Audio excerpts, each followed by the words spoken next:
You're listening to Gigi Radio, the one and only Christian radio show for teen girls, with your hosts, Esther and Steph.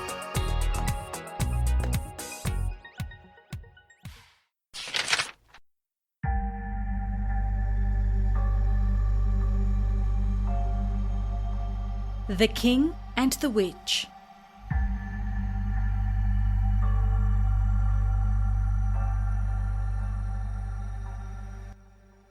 Samuel was dead. Why? Why had Samuel died at this crucial time?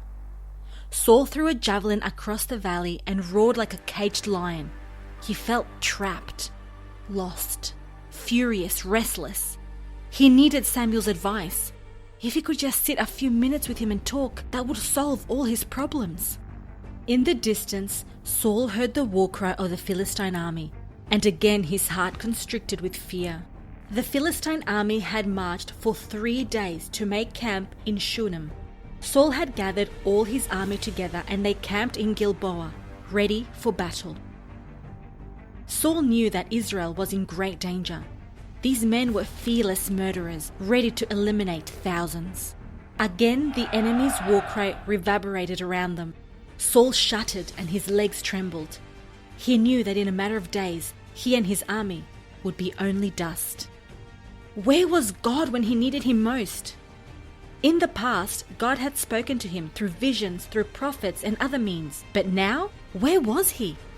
Saul looked up to heaven and screamed, "God, do you hear me? Where are you? Why are you hiding from me?" He waited. Silence.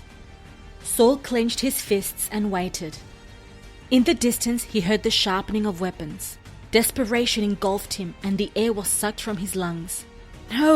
No, he mumbled. I can't do this. He stumbled towards his camp. Fear and fury engulfed him. He wanted to kill something, someone, anything.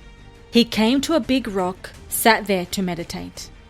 All he wanted was for God to tell him what to do. And if he would win the battle with the Philistines, was that too hard for God to answer? No one can help me. No one! He thundered. Oh, how he wished he could see the future. If only he had that power. Suddenly, an intruding thought captivated his mind, spreading like poison towards his heart. Saul looked towards the distant hills and remembered them. The outcasts, the spiritists, the mediums, the witches. The ones he himself had banished from Israel for practicing black magic and serving the Prince of Darkness, the devil. Saul frowned and scratched his head. What had he been thinking? They could help him today if they were around. They could help him. Abruptly he stood up. New energy surged through his body as he almost leapt back to camp. Once in his tent, he called his 2 most trusted men servants. When they came in, he looked both sides of camp and then closed the opening of the tent. He motioned for them to follow him further in. Round-eyed, the men looked at each other nervously. Yes, my king? Shammah's voice trembled. Saul leaned forward and whispered, I need you to find me a woman. Shammah bowed. Yes, my lord. Saul let out a frustrated cry. Don't interrupt, he barked. I need you to find me a woman who is a medium, a witch I can consult with. Joshua inhaled sharply. My lord, they have been banished from Israel. I know that. Saul paced around the room angrily. I banished them. Now I need one. No one knows where they went, my lord. Joshua started wringing his hands.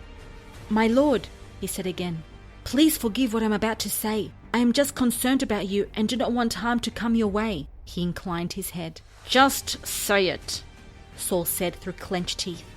My lord, God said, and the person who turns after mediums and familiar spirits to prostitute himself with them, I will set my face against that person and cut him off from his people. Saul rolled his eyes. God? Ha! Saul kicked an animal rug that decorated the ground. Where is he when I need him the most? There is no God for me. He stopped pacing and thumped his clenched fist into his hand. There must be someone I can see. Shammah, who had been quiet, cleared his throat and stepped forward. He lowered his voice. My lord, there is a medium in Endor, he whispered. Saul's head snapped up. He moved rapidly towards Shammah, his eyes narrowing. "Are you sure?" Shammah nodded. "I would never deceive you, my lord. There lives a medium or a witch in Endor. She keeps hidden so she is not discovered and killed." Saul's eyes rounded, and a little smile formed on his lips. "You speak the truth?" he asked again. Shammah nodded. "As my lord lives," he said. Saul rubbed his hands gleefully. "We go tonight!" The men inclined their heads and waited for Saul to leave the room before they began preparing for the journey. The sun disappeared slowly behind the hills, and finally the moon made its appearance. Saul sighed with relief. Soon he would have the answers he needed. He took off his heavy armor suit and dressed in simple clothes. Then he covered himself with a dark cloak to disguise himself and hide as if he was a peasant. Saul closed his eyes briefly as fear started to take control. He shook his head angrily. He didn't like the way the Philistines were making him lose his nerve. "We are ready, my lord," Shammah interrupted his thoughts. Saul opened his eyes and nodded. Shammah unfolded a map and placed it on the table. Saul moved closer to inspect. He pointed to the hills, rivers, and symbols.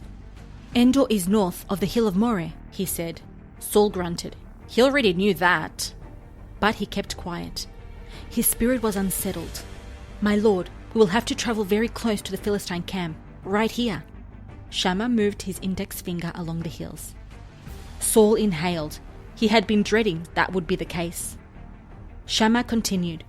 "We will travel about 4 miles northwest, and then we head straight into Endor. If we do it right, we won't be detected." Saul nodded, and finally, when his jaw seemed to unlock, he spoke gruffly. "We travel by foot." "My lord?" Shammah asked. "We don't want to be detected. We travel by foot." With that, Saul grabbed his javelin and headed out the tent. "Yes, my lord," Shammah said, following close behind. Saul turned to Shammah and Joseph and signaled to start the journey. The thick darkness of the night engulfed the little group of travelers. Saul looked towards the murky, faint moon. It wasn't lighting their way as usual. Dark, menacing clouds covered the sky. It looked like a storm was brewing in the distance. Saul hoped it would rain. It would help them cross past the Philistine army undetected. The men continued their trek towards Endor. In the distance, thunder rumbled. Saul glanced at the sky again and shuddered. He felt like he was being watched. A heavy, impending gloom settled in his heart and swamped him. Was God angry with him? Another thunder rolled by louder this time. Saul hurried his steps and told the others to hurry along. In the distance, Saul heard the sound of song and laughter. The Philistines were celebrating early. Shammah leaned close and whispered, "We will head towards that rock and hide there till it's safe to do so. We will make it all right tonight." Saul and Josheb nodded and followed him. Everything that Shammah did looked effortless. He was a clever man and would make a great soldier one day. Saul pursed his lips, remembering his younger days and the great warrior he was. Only memories of his greatness were left. They hid behind the rock for what seemed a few hours. Finally, all was clear. They continued towards Endor. Sweat dripped down from Saul's forehead and arms as he hastened out of the hills. They walked for hours. His stomach growled furiously. He hadn't eaten in hours. Shammah stopped and pointed. "There it is. That's where she lives." Out of breath and feeling very old and tired, Saul stopped and stared at the little house hidden amongst the thickness of the trees. It was hard to spot there was a house there. If it wasn't for the soft light glowing from the trees, you would miss it. In the distance, an owl hooted and a flash of lightning echoed around them. Soft droplets of rain started falling.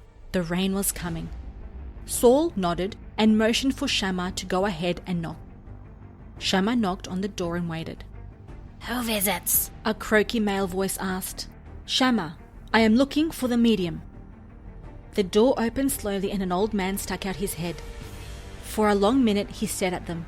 He looked at Saul the longest, travelling his eyes all the way towards him and tilting his head back, trying to recognize him. Saul looked away uncomfortable and covered his head tighter with his cloak. Satisfied, the old man opened the door wider and ushered them in. Before closing the door, he looked both ways and quickly bolted the heavy door.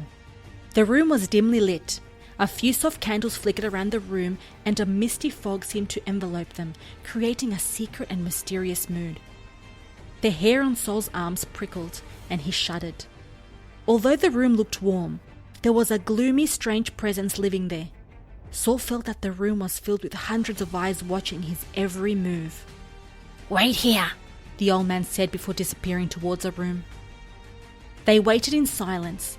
The only sound was the rain pelting outside.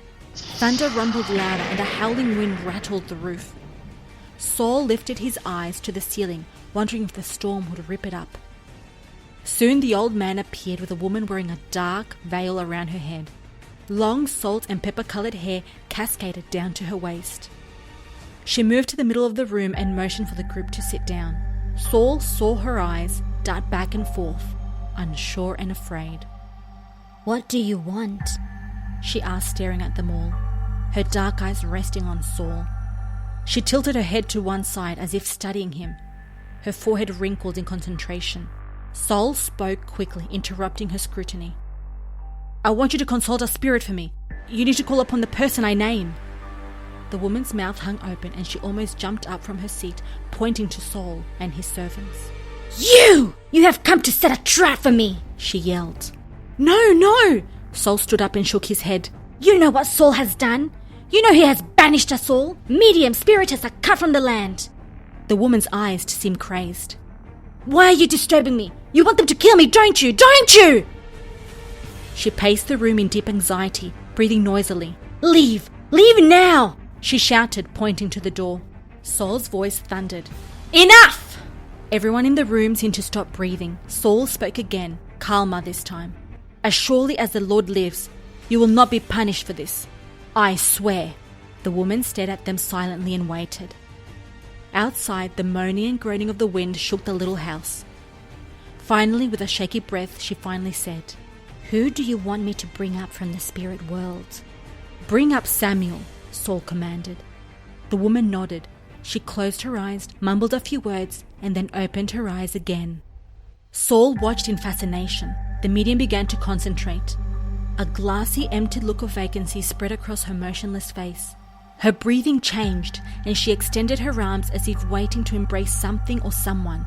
She seemed to be emptied of self, and looked as if another person took possession of her body. Shivers ran up Saul's spine. Frozen with fear, he remained motionless, waiting. The woman appeared to be in a trance, looking beyond the room towards something far away. Saul felt a sudden chill. Something felt wrong. The room felt unnatural, and it seemed as if it had been altered somehow. A window on the right was suddenly forced open, and rain and wind gushed through the room. The rain stung his skin like tiny needles. The old man who had opened the door earlier came out from the shadows and shut the window with force, latching it in place. The witch remained untouched, unmoved and in a daze. Suddenly, a shrilling filled the room, and the woman staggered back, her hands covering her face. Why have you deceived me? Her hollow, unfocused eyes searched Saul's face. You are Saul! She screeched. Don't be afraid. What do you see? The woman turned back towards what she was seeing. She extended her hands as if touching something instead of empty air. I see a ghostly figure coming up out of the earth. Her voice was raspy and unnatural, different from her own. She was in utter surrender to what force had taken possession of her body. Saul's heart thundered in his chest. What does he look like? The woman looked again, a faraway look on her face. He looks like an old man, wearing a robe. He's coming up! He's coming up!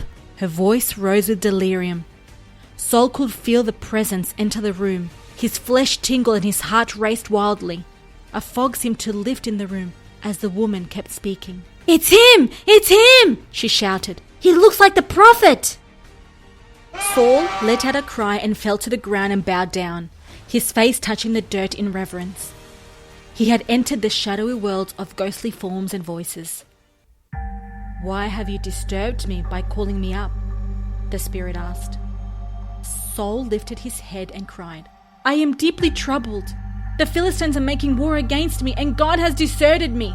He doesn't answer me anymore, by any means. I need you to tell me what to do. I need your help. Saul sobbed louder. "Why ask me?" the Spirit said. "God has turned away from you and is now on the side of the Philistines." Saul looked up, his mouth trembling. No, that can't be right," he said. The Spirit continued talking. "God has ripped the kingdom right out of your hands and given it to your enemies." Why? Saul demanded, slamming his fist onto the ground. "Because you did not obey God. You refused to carry out the things He told you to do." The Spirit paused and then continued. "Tomorrow, you and your sons will be with me. Yes, indeed, God is giving Israel's army up to the Philistines. You will die." Saul dropped to the ground again like a fallen tree, terrified and trembling from the Spirit's words. All strength left him, and he felt like a dead man. A heavy gloom and sadness tore through his spirit. His death was hours away.